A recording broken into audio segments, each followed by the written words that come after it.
You're a Gemini, and people think that means you're talkative, light, adaptable, the one who always has something to say. They call you the butterfly, the clever one, the multitasker, and you've worn that role well. You know how to shift, how to read a room, how to become what's needed without even thinking about it. But behind all that personality, all that wit, all that movement, is someone who's been searching for a version of themselves they don't have to perform. Because Gemini doesn't just have two sides. You live in duality. You carry 1,000 voices in your head at once. The one that wants freedom, and the one that wants to feel safe. The one that craves connection, and the one that runs when it gets too close. The one that's confident on the surface, and the one that doesn't know who they are when no one's watching. You've learned how to adapt for survival. From a young age, you picked up on the energy in every room and figured out how to match it. Maybe people around you were emotionally unpredictable. Maybe your safety depended on how quickly you could make someone laugh, change the subject, distract from the tension. So you built your identity like armor, smart, funny, sharp, someone who could control the narrative before anyone ever looked too closely. But underneath all that, there's depth, there's stillness, there's pain. But you rarely let anyone see it, because even when you want to open up, you're already analyzing how they'll react. You tell the story before they can ask the question. You keep everything moving so nothing ever sinks in. Because if you stop, you'll feel it. And feeling it without knowing what to do with it, that scares you more than anything. You think quickly, speak quickly, shift quickly. But your emotions don't always move at the same pace. You're used to explaining how you feel before actually feeling it. You process through language, not silence. So when someone asks you to just sit with something, it's like asking you to breathe underwater. You weren't taught how to do that.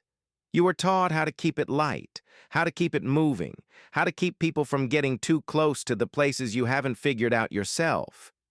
That's why your friendships are wide, but your inner circle is small. That's why you can be the life of the party but still feel lonely on the ride home. That's why people think they know you, but don't even realize they've only ever met the version of you that's easiest to digest. You don't fake who you are. You just shift, depending on what feels safest. You mirror what works. You redirect when it gets too real. And half the time, you're doing it unconsciously, not to manipulate, but to protect the parts of you that never really felt stable. You're a Gemini. You don't crave chaos. You crave clarity. But clarity's hard when your mind won't stop spinning, when you second-guess every decision, when your inner dialogue sounds like a group chat full of contradictions. You want to feel calm, settled, known. But when life finally slows down enough for you to sit with yourself, you don't always know what to do with the silence, because silence is where the questions live. Who am I without the conversation, without the movement, without the performance? Who am I when I'm not trying to prove that I'm okay? You've learned how to keep people engaged, but you're still learning how to let them in. And that's where the real you, the one underneath the rhythm, the charm, the mental motion, has been waiting. Here's your flaw. Not the fake one people always throw at you like, you're too indecisive or you talk too much. The real one. The one nobody sees unless they've watched you fall in love or try to stay in something real. You run. Not always physically. Sometimes emotionally, mentally, energetically. You run the second something feels too still, too deep, too slow. Because stillness forces presence. And presence means you have to feel what's actually going on inside you. You don't mean to sabotage love, but you do. You go all in at first. You're magnetic, fun, curious. You learn people quickly. You listen well. You mirror what they need without realizing you're doing it.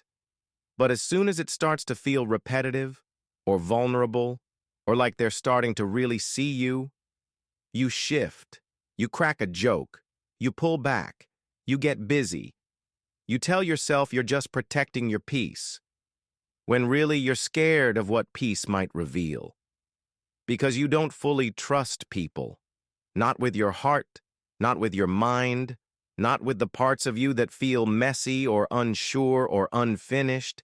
You trust people with your humor, with your ideas, with your version of the truth that sounds honest enough to pass, but not deep enough to hurt. You're always calculating how much of yourself you can show without losing control of the narrative. And love, real love, it doesn't let you perform. It doesn't care how smart you sound. It doesn't care how quickly you bounce back. It wants your presence, your rawness, your stillness.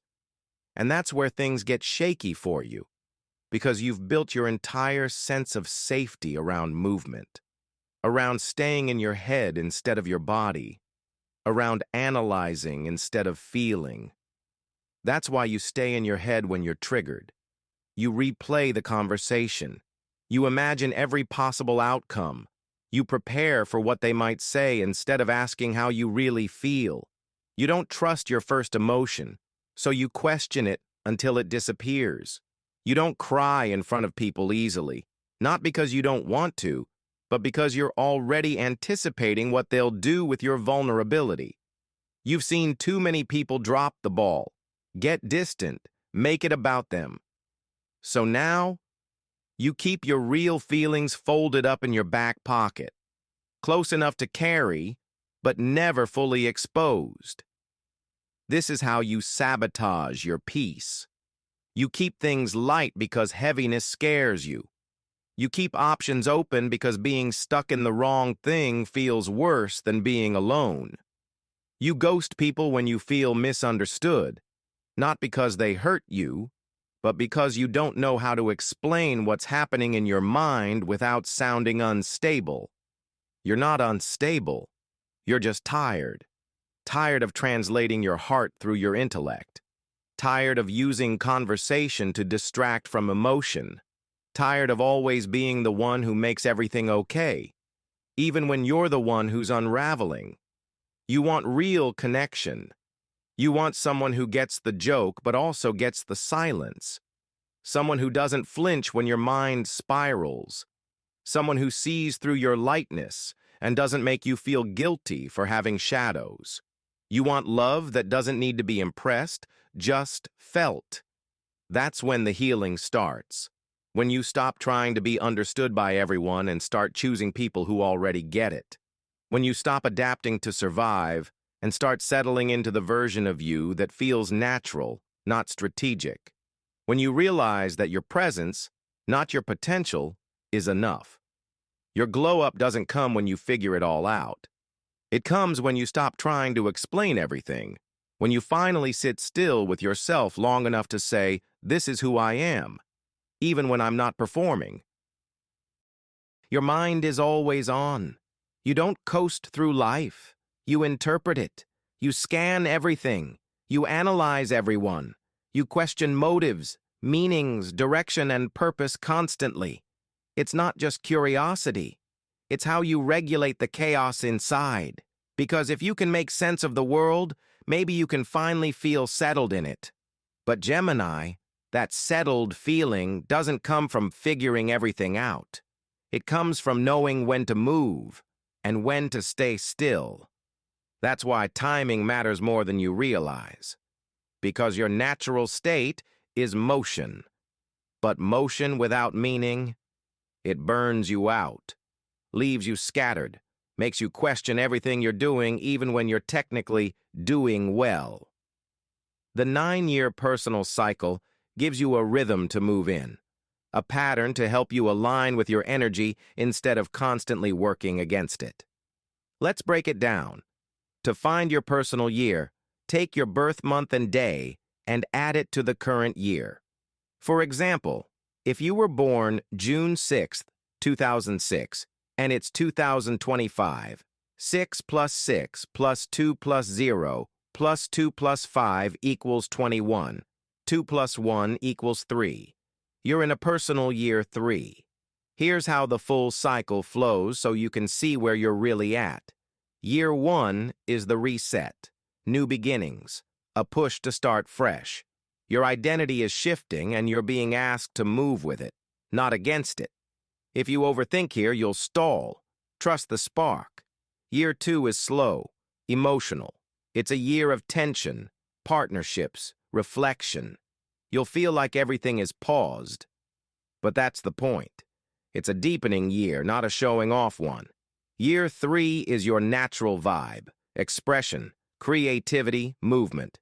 But it only works when you're being real. If you perform too much here, it'll backfire. This year wants authenticity, not just output. Year 4 is structure, foundation. It's where you focus, build, and sacrifice distractions. Gemini resists this year, but it's powerful when you lock in. You become sharper, stronger, clearer. Year 5 is motion, change, a pivot year. This one hits fast. You'll feel pulled in multiple directions. If you're aligned, it's your glow-up. If not, it'll feel like chaos dressed as opportunity. Year 6 brings emotional decisions, relationship clarity, love questions. You'll be asked to look at who's standing beside you and who's just holding space that someone else should fill. Year 7 is silence, spirit, reflection. Your mind will want to escape it, but your soul needs it. You're supposed to go inward here. Not everything needs to be explained, just felt. Year 8 is results, money, power. You're on the stage now, but so is your emotional maturity. You'll be tested on whether you built all this from truth or just survival. Year 9 is the ending, the shedding. You don't force anything here. You let go. If it falls away, it was supposed to. If it stays, it's sacred. This year clears the space for what comes next. Then it resets. Year 1 again. New identity, clean direction, fresh fire. So where are you in 2025? If you're in year 3, this is your expansion, but only if you stay rooted in truth. Express without overperforming. Share your ideas without spinning. This is your year to be seen, but make sure they're seeing the real you. If you're in year 4, it's time to build. Gemini doesn't love this year. It's repetitive, structured, grounded. But if you embrace the routine instead of escaping it, you'll finally have a foundation you can stand on. If you're in year 5, expect shifts. Your attention will be pulled in multiple directions. You'll want to start everything. But the glow-up only happens when you finish what you start. Don't run. Refocus. If you're in year 6 or 7, emotional clarity is the goal. Who are you in your quiet moments? What love have you been performing? What parts of yourself have you been avoiding? These years will bring it up and force you to face it. And if you're in year 9, don't cling. Don't explain. Just release. The things that fall apart now are meant to. And when they do, you finally get to stop pretending they were working. Avoid mistaking anxiety for intuition. Avoid thinking you need to say yes to everything just to feel involved. Avoid calling distractions alignment. Avoid staying mentally busy just because you're emotionally scared to pause. Focus on your timing, your clarity, your gut. Focus on projects that feed you, people who reflect you, decisions that feel clean, not just exciting. Because Gemini, your clarity doesn't come when you have all the answers. It comes when you finally stop talking over the ones you already know. So what happens if you don't evolve? If you keep performing instead of being? If you keep entertaining instead of expressing? If you keep shifting into what others want instead of sitting in who you really are? You'll keep being loved by everyone, except yourself. You'll be the one who lights up the room, but feels empty in the silence. You'll keep being invited, noticed, praised, but inside, you'll feel like nobody really knows you. Because the truth is, they don't. They only know the version of you that's safest to show. You'll stay split between the part of you that wants to slow down and the one that panics when things get too quiet, the one that craves intimacy, and the one that pulls away the second it gets close, the one that wants to be free, and the one that's tired of running. You'll keep overthinking everything, keep playing out conversations that haven't happened, keep feeling like you're one wrong step away from messing it all up. Because deep down, you've never been sure if you're allowed to just be. But what if you evolve? What if you stop shifting into a version of yourself that's easier for the world to accept? What if you let people hold the mess and the magic? What if you stop assuming you'll lose people the moment you stop entertaining them? Everything changes. Your energy softens. Your thoughts slow down. You stop trying to say everything perfectly and start saying what's true. You stop choosing the connection that feels exciting and start choosing the one that feels safe. You stop needing to fill every silence and finally hear your own voice beneath the noise. You start trusting the people who sit with you in the quiet, the ones who don't need a performance, the ones who don't flinch when your mood shifts, the ones who say, "You're safe here," and mean it. Because Gemini, you were never too much. You were just too layered for shallow spaces, too mentally alive for surface-level love, too emotionally rich for people who only know how to skim.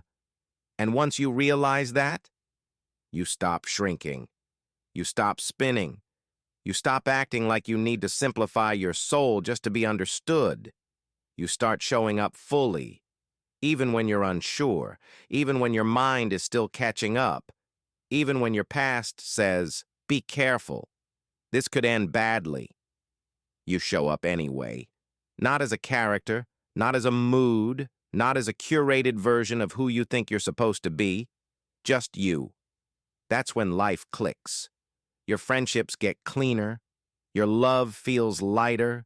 Your ideas land harder. Not because you're louder, but because they're finally coming from a place of stillness, not survival. You stop feeling like you have to do everything, be everything, fix everything. You just exist, and it's enough. Because the truth is, you were never supposed to pick one version of yourself and stick to it forever. You're a Gemini. You're meant to be layered, dynamic, evolving. But you're not meant to lose yourself in the process. You're not meant to shape-shift to the point where you forget what you even look like underneath it all. You're meant to be free, not just to move, but to be still. This is the version of you that finally comes home. Not because the world got easier to live in, but because you stopped asking it to define who you are. You're not here to perform. You're here to be felt. And the right people, they'll know the difference.